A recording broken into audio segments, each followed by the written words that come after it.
Students, last time आपको मैं unit sales के बारे में पढ़ा रहा था। यूनिट सेल के अंदर कल मैंने सिंपल क्यूबिक यूनिट सेल के बारे में बता दिया था। आज हमें बात करनी है एफसीसी यूनिट सेल के बारे में। केमिस्ट्री में एफ को आपको पता है बोलते हैं फेस, सी को बोलते हैं सेंटर्ड, सी को बोलते हैं फिर क्यूबिक, और लास्ट में क्या आ जाएगा यूनिट सेल। तो face centred cubic unit cell कल की क्लास में भी डिस्कस हुआ था कि face centred cubic unit cell क्या होता है। एक ऐसा यूनिट सेल जिसमें पार्टिकल्स कॉर्नर्स के तो प्रेजेंट रहेंगे बट कॉर्नर्स के अलावा फेस के सेंटर पे भी पार्टिकल प्रेजेंट हो, that is face centred cubic unit cell. मतलब अगर आपकी सॉलिड के अंदर या यूनिट सेल के अंदर पार्टिकल कॉर्नर के साथ साथ कहाँ प्रेजेंट है, फेसिस के ऊपर भी प्रेजेंट है, तो उसको केमिस्ट्री में बोलते हैं face centred cubic unit cell. अब बेटा एक कॉर्नर पे पार्टिकल कौन सा हिस्सा होता है, 1/8। पिछले वीडियो में समझा चुका हूँ कैसे, ठीक है। तो एक कॉर्नर पे पार्टिकल का 1/8 हिस्सा होता है। टोटल कॉर्नर कितने होते हैं यूनिट सेल में, 8, प्लस एक फेस पे पार्टिकल कौन सा हिस्सा होता है। तो तुम खुद सोच के बताओ, कल बताया भी था तुम्हें कि बेटा एक फेस कितने यूनिट सेल्स के पास होता है, 2 यूनिट सेल्स के पास होता है। आप कहेंगे दीपक सर कैसे, तो तुम बताओ। अगर मैं तुम्हारे कमरे को एक यूनिट सेल मान लूँ, कमरे को एक यूनिट सेल मान लूँ, तो आप खुद सोच के बताओ, कमरे की दीवार, एक कमरे की एक दीवार 2 कमरों में होती कि नहीं होती है, या दूसरी कमरे के लिए नई दीवार बनानी पड़ती है। मान लो आप अपने कमरे की दीवार फोड़ दोगे, तो क्या दूसरे कमरे की आपके साथ लगता हुई कमरे की दीवार अपने आप फूट जाएगी। अगर आपने अपने कमरे की छत फोड़ दी तो ऊपर जो कमरा बना है उसकी फर्श अपने आप फूट जाएगी, क्योंकि बेटा एक कमरे की क्या होती है छत, तो दूसरे कमरे की वही क्या होती है, फर्श होती है। एक कमरे की अगर ये दीवार है तो इसके साथ लगते कमरे की दीवार हमें नहीं बनानी पड़ेगी, यही दीवार क्या हो जाएगी, काम दे जाएगी। मतलब 2 यूनिट सेल्स के अंदर एक फेस क्या हो जाता है, काम दे जाता है, और उस फेस पे एक पार्टिकल में रख रखा है। तो 2 यूनिट सेल्स के एक फेस पे एक पार्टिकल, एक यूनिट सेल के एक फेस पे 1/दूसरा हिस्सा पार्टिकल का। तो एक फेस पे पार्टिकल का 1/दूसरा हिस्सा होता है। टोटल फेस कितने होते हैं, 6। काटें कितना आएगा, 1। यहाँ से कितना आएगा, 3। टोटल नंबर ऑफ पार्टिकल कितने हो गए, 4। तो केमिस्ट्री में अगर आपसे कोई पूछे टोटल नंबर ऑफ पार्टिकल कितने होते हैं, या आप कह सकते हैं टोटल पार्टिकल्स का कॉन्ट्रीब्यूशन कितना होता है, तो आप कहेंगे 4। एक तो कॉर्नर पे और 3 किस पे होते हैं बेटा, फेसेस के ऊपर होते हैं। टोटल 4 पार्टिकल एक face centred cubic unit cell के अंदर होते हैं। अब अगर आपसे कोई पूछे कि सर बताओ face centred cubic unit cell के अंदर पैकिंग एफिशिएंसी क्या होती है, तो पैकिंग एफिशिएंसी निकालने से पहले हमें एक टॉपिक निकालना पड़ेगा, that is relation between A and r. हमें ए और आर के बीच में रिलेशन डिटरमाइन करनी पड़ेगी। अब ए क्या होती है, अब आपको पता होगा ए तो होती है एज लेंथ। ए क्या होती है आपकी, एज लेंथ होती है। और आर क्या होता है बेटा, रेडियस। आर आपका क्या होता है, रेडियस होता है। तो A is the edge length and R is the radius. अब सोचने वाली बात है कि मेरे पास यहाँ पर क्या है, ये यूनिट सेल है, ठीक है। मैंने आपको पहले ही कह चुका हूँ कि ए क्या आप बताते हैं, एज लेंथ, मतलब आपका जो यूनिट सेल है उसकी लेंथ, ठीक है। कोई भी एक सारी क्यूबिक होने की वजह से इक्वल होती हैं। और आर क्या होता है, पार्टिकल का रेडियस होता है। दोनों में रिलेशन निकालनी है। देखो यूनिट सेल इतने छोटे होते हैं कि हमें दिखाई नहीं देते, क्योंकि बेटा 1 मिनट के लिए मैं किसके बारे में आपको पढ़ा रहा हूँ, पहले आप ये बताओ। मैं आपको एफसीसी यूनिट सेल के अंदर आपको पढ़ा रहा हूँ। एफसीसी यूनिट सेल की अगर बात की जाए तो नमक जो आपका NaCl होता है ना, उसका स्ट्रक्चर FCC जैसा होता है। तो अगर मैं आपकी हथेली पे नमक रख दूं और मैं आपसे पूछूं कि बताओ पार्टिकल कॉर्नर पे प्रेजेंट है, पार्टिकल फेस पे प्रेजेंट है, तो क्या नमक के अंदर आपको दिख जाएगा कि ये पार्टिकल तो कॉर्नर पर, ये फेस पे है? नहीं दिखेगा। क्यों नहीं दिखेगा, क्योंकि बेटा जो पार्टिकल्स और यूनिट सेल्स काफ़ी स्मॉल होते हैं, उनको देखने के लिए किसकी हेल्प लेते हैं, एक्सरे स्टडी की हेल्प लेते हैं। तो face centred cubic unit cell मतलब नमक के ऊपर भी हमने क्या डाला बेटा, एक्सरे स्टडीज़ की हेल्प ली। एक्सरे स्टडी की जब हेल्प लेते हैं तो एक फेस दिखता है। जब हम एक फेस को देखते हैं तो हमें यहाँ दिखाई देता है कि कॉर्नर्स पे तो पार्टिकल क्या हैं, प्रेजेंट हैं ही हैं, लेकिन एक पार्टिकल कहाँ है बेटा, फेस के सेंटर के ऊपर भी प्रेजेंट है। तो एक पार्टिकल कहाँ है, फेस के सेंटर पे प्रेजेंट है। अब मैंने आपको 5 मिनट पहले कहा था कि बेटा इसकी क्यूब की साइड को हम क्या बोलते हैं, एज। क्यूब की साइड को क्या बोलते हैं, एज। और दोनों को मिला देंगे तो ये क्या बन जाएगा, डायगन। बेटा this is the a point, that is the b point and that is c point. और ये कितने डिग्री का एंगल होता है, 90 डिग्री का एंगल होता है। केमिस्ट्री में ये कौन सी एंगल है, ट्रायंगल है। This is a right angle triangle जिसका फॉर्मूला होता है ABC नाम है। अब राइट एंगल ट्रायंगल तो कौन सी थ्योरम फॉलो करेगा, पाइथागोरस थ्योरम। पाइथागोरस थ्योरम कहती है कि AC का स्क्वायर, AC का मतलब दिस इज द हाइपोटेन्यूस, इसका स्क्वायर इज इक्वल टू क्या होगा, AB का square. AB is the base, और यहाँ पर क्या हो जाएगा, BC का स्क्वायर। BC क्या है, परपेंडिकुलर। तो hypotenuse square is equal to base square plus perpendicular का स्क्वायर। देखो हाइपोटेन्यूस के स्क्वायर की बात करें तो बेटा हाइपोटेन्यूस ये है, ये किससे मिलके बना हुआ है, दिस इज द सेंटर से सर्कमफ्रेंस रेडियस, ये सेंटर सर्कमफ्रेंस रेडियस, ये सेंटर से सर्कमफ्रेंस रेडियस, ये सेंटर से सर्कमफ्रेंस क्या है, रेडियस। तो मैं कह सकता हूँ AC किसके इक्वल है बेटा, कितने R के इक्वल है, 4R के इक्वल है। AC किसके इक्वल है, 4R के इक्वल है। सही बात है। r plus r plus r plus r, तो AC किसके इक्वल है, 4r के इक्वल है। इसका क्या कर देंगे, स्क्वायर कर देंगे।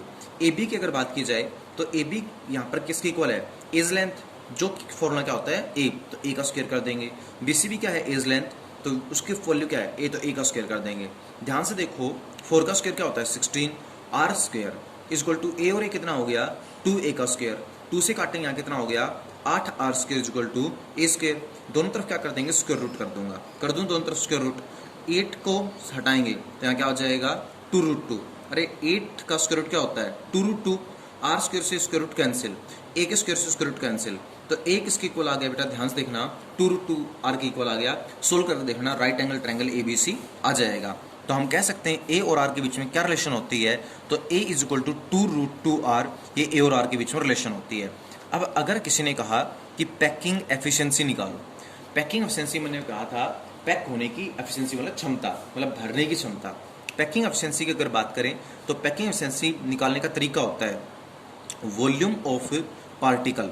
जो आपके पास पार्टिकल्स हैं उनकी वॉल्यूम ऊपर रखो, क्या करोगे वॉल्यूम ऑफ क्यूब को नीचे कर दो, और क्या कर दो बेटा पैकिंग एफिशिएंसी निकालने के लिए हंड्रेड्स क्या कर दो, मल्टीप्लाई कर दो। तो वॉल्यूम ऑफ पार्टिकल ऊपर, वॉल्यूम ऑफ क्यूब नीचे, और पैकिंग एफिशिएंसी निकालने के लिए 100 से मल्टीप्लाई कर दो। अब आपको पता है हमारे पार्टिकल कैसे होते हैं, स्फेरिकल, जो कि पार्टिकल हमने गोल ले रखे हैं एटम, ठीक है स्फेरिकल। और स्फीयर की वॉल्यूम का फॉर्मूला क्या होता है 4/3 पाई आर क्यूब। ये तो एक स्फीयर की वॉल्यूम का फॉर्मूला है, और टोटल यूनिट सेल में पार्टिकल कितने होते हैं 4, तो 4 की वॉल्यूम का फॉर्मूला क्या होगा 4 से यहाँ क्या कर देंगे मल्टीप्लाई कर देंगे, क्या आ जाएगा 4। एक पार्टिकल की वॉल्यूम कितनी है 4/3 pi are cube upon volume of cube. बेटा क्यूब की वॉल्यूम का फॉर्मूला आपको पता होगा क्या होता है A क्यूब होता है। परसेंटेज निकालने के लिए हंड्रेड्स क्या कर देंगे मल्टीप्लाई कर देंगे, यहाँ क्या हो जाएगा 4 into 4 pi are cube by 3 into 100 upon A किसके इक्वल है 2√2r के इक्वल है, तो A किसके इक्वल है 2√2r के क्यूब, और इसका क्या करना है आपको क्यूब करना है। सबसे पहले सोल्व करके देखते हैं। अरे 4 से कितना होता है 16, यहाँ क्या हो जाएगा पाई आर क्यूब अपॉन 3। यहाँ पर देखो बेटा 2 का क्यूब कितना होता है 8, और √2 का क्यूब कितना होता है 2√2, मल्टीप्लाई करेंगे कितना हो जाएगा 16√2 r क्यूब इंटू 100। 16 से 16 क्या हो गया कैंसिल, r क्यूब से r क्यूब क्या हो गया कैंसिल। सोल्व करेंगे, यहाँ पर सोल्व करने के बाद कितना आ जाएगा आपके पास बेटा, यहाँ पर तो ऊपर तो आएगा पाई, नीचे आएगा 3√3 3√2 और इंटू क्या हो गया 100। जब इसको आप पूरे को सोल्व करोगे पाई की वैल्यू पुट करोगे, √2 की वैल्यू पुट करोगे, आपको पता है पाई की वैल्यू होती है 3.14 और √2 की वैल्यू कितनी होती है 1.414। सारी वैल्यू जब हम यहाँ पुट करेंगे तो पता है कितना निकल के आएगा 68%। कितना निकल के आएगा 68% निकल के आएगा। तो हम ये कह सकते हैं पैकिंग एफिशिएंसी कितनी होती है, एक एफसीसी यूनिट सेल जो होता है उसकी पैकिंग एफिशिएंसी होती है 61%, 68%। अगर आपने इसको स्टूडेंट पूछ ले कि पैकिंग एफिशिएंसी क्या होती है, तो आप बोलेंगे packing efficiency is the capacity of the unit cell in which the matter is packed, कि यूनिट सेल के अंदर मैक्सिमम कितना मैटर भरा जा सकता है। तो एक एफसीसी यूनिट सेल के अंदर मैक्सिमम कितना मैटर भरा हुआ है बेटा, आप कहेंगे बेटा 68% मटेरियल क्या है भरा हुआ है। तो 68 is the packing efficiency of face centred cubic unit cell. चलो देखिएगा एक मिनट, यहाँ एक मिस्टेक होगी, जब आप इसको सोल्व करोगे ना तो 74% आएगी। तो कल आपने पढ़ा था सिंपल क्यूबिक यूनिट सेल की कितनी होती है बेटा 52.4%, और इसकी कितनी होती है 78% होती है। तो 78% तो सब्सटेंस इसमें क्या है ऑक्यूपाइड, मतलब भरा हुआ है। तो बताओ कितनी जगह खाली है, अनऑक्यूपाइड कितनी है। 100 में से 78 को घटा दो 74 को, बचेगा क्या 26% क्या है अनऑक्यूपाइड स्पेस है। तो if anyone ask that what is the occupied and what is the unoccupied space in FCC unit cell, तो आप पैकिंग एफिशिएंसी इस तरह से निकाल सकते हैं। ठीक है, देखो अगर ये तो हो गया फेस सेंटर्ड की बात, अगली बात करते हैं बीसीसी। बी का मतलब मैंने बताया था क्या होता है बॉडी, सी का मतलब क्या होता है सेंटर्ड, फिर सी का मतलब क्या होता है cubic unit cell. Body centred cubic unit cell क्या होता है, एक ऐसा क्यूबिक यूनिट सेल जिसमें फिर वही पुरानी वाली बात, पार्टिकल्स कॉर्नर्स पे तो प्रेजेंट है ही है, साथ में एक पार्टिकल का है बॉडी के सेंटर में प्रेजेंट, तो क्या बोलते हैं body centred cubic unit cell कहा जाता है। तुम पहले तो ये बताओ टोटल पार्टिकल कितने हैं। तो पार्टिकल एक तो कहाँ प्रेजेंट है कॉर्नर में, और एक पार्टिकल कहाँ प्रेजेंट है बेटा बॉडी के सेंटर में प्रेजेंट है। कॉर्नर पे पार्टिकल कौन सा हिस्सा होता है 1/8, तो कॉर्नर कितने होते हैं 8। बॉडी के सेंटर में जो पार्टिकल होगा वो कितना होगा। और सोच के बताओ तुम्हारे रूम में एक बेड डला हुआ है, ठीक है, उस बेड का कितना हिस्सा तुम्हारे रूम में है और कितना साइड वाले रूम में है। अरे भाई पूरा का पूरा तुम्हारे रूम में होगा, ऐसा नहीं ना कि आधा बेड साइड वाले रूम में चला गया, आधा तुम्हारे रूम में। तो बॉडी के अंदर जो पार्टिकल होता है पूरा का पूरा उसी यूनिट सेल के अंदर होता है, दूसरे यूनिट सेल में नहीं जा पाता। मान लो तुम एक रूम में बैठे हो, क्या कोई कह सकता तुम्हारा आधा पार्ट दूसरे रूम में है? नहीं कह सकता। तो इसका मतलब, कहने का मतलब, बॉडी के सेंटर में हमेशा पूरा एक पार्टिकल होता है, दूसरा यूनिट सेल उसको शेयर नहीं कर पाता। काटेंगे कितना आ गया, 1 + 1 = 2। तो आप कहेंगे कि बीसीसी यूनिट सेल के अंदर टोटल पार्टिकल कितने होते हैं? बीसीसी यूनिट सेल में टोटल कितने, 2 पार्टिकल क्या होते हैं, प्रेजेंट होते हैं।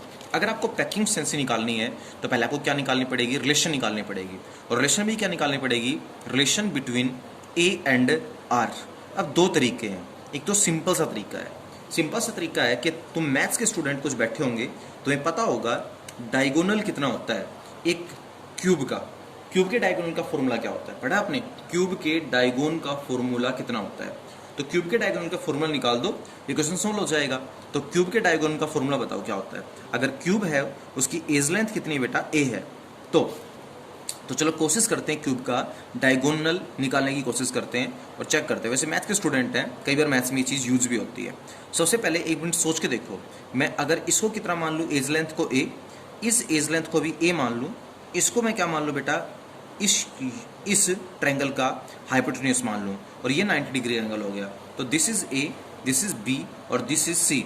तो बताओ ए सी की वैल्यू कितनी आएगी? आपको पता है हाइपोटेन्यूज का स्क्वायर इज इक्वल टू क्या होता है बेटा, बेस का स्क्वायर प्लस परपेंडिकुलर का स्क्वायर। तो यहाँ पर क्या आएगी, ए सी के स्क्वायर की वैल्यू कितनी आ जाएगी, 2a² आ जाएगी। सोल्व करके देख लेना।